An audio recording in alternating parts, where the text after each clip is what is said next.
মুশরিকরা আল্লাহকে মানতো কি মানতো না? বলেন, মানতো কি মানতো না? মানতো, কিন্তু তাদের রীতিনীতি কি ছিল?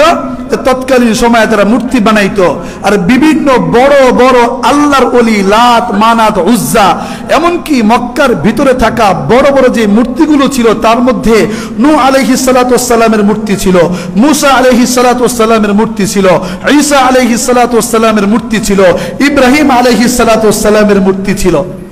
তারা বলতো যে এরা এই সকল এই নির্ধারিত মূর্তির মধ্যে এসে অবতরণ করে। আল্লাহ রাব্বুল আলামিন আয়াত নাজিল করে জানায়া দিলেন, ভালো করে বুঝবেন, আয়াত নাজিল করে জানায়া দিলেন, নবী আপনি বলে দেন যদি আল্লাহকে পাইতে হয় ওরা যে পদ্ধতি আর পন্থা আবিষ্কার করেছে ওই পদ্ধতিতে ওই মন্ত্রে ওই তন্ত্রে আল্লাহকে পাইতে চাইলে পাওয়া যাবে না। আপনি বলে দেন হে নবী, কুল ইন কুনতুম তুহিব্বুনাল্লাহ ফাত্তাবিউনি ইউহিব্বুকুমুল্লাহ, তোমরা যদি আল্লাহকে পাইতে চাও তোমাদের ওই তন্ত্র মন্ত্র দিয়ে হবে না, তোমাদের ওই পদ্ধতি দিয়ে হবে না, একমাত্র পদ্ধতি আল্লাহকে পাইতে চলে আমি নবী। ঠিক না বে ঠিক? আমি নবীর যে পদ্ধতি আছে ওই পদ্ধতি ব্যতীত অন্য কোন পদ্ধতি থেকে আল্লাহকে খুঁজলে আল্লাহকে পাওয়া যাবে না।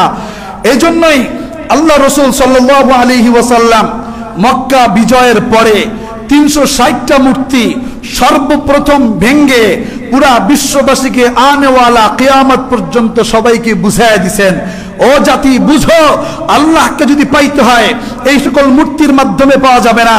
যদি পেতে হয় আমি নবীর সুন্নাতকে অনুসরণ করো, যদি পেতে হয় আমি নবীকে অনুসরণ করো, যদি পেতে হয় আমার সাহাবায়ে কেরামের সুন্নাতকে অনুসরণ করো, যদি পেতে হয় কোরআনকে অনুসরণ করো।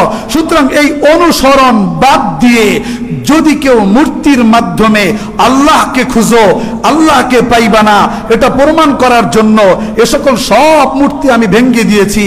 যদি আমার কথা বুঝে থাকেন এবং তাহলে উত্তর দিবেন, আমাদের সমাজে আজকাল বিভিন্ন কিছু নামধারী মুসলমান যারা নবী আর রসুলের তরিকা বাদ দিয়ে ঠিক তাদের ওই তরিকায় সিস্টেম একটু কি মূর্তি না বানাইয়া কবর বানাইয়া সেখানে সেজদা দিয়ে আল্লাহরে খোঁজে, আছে না নাই?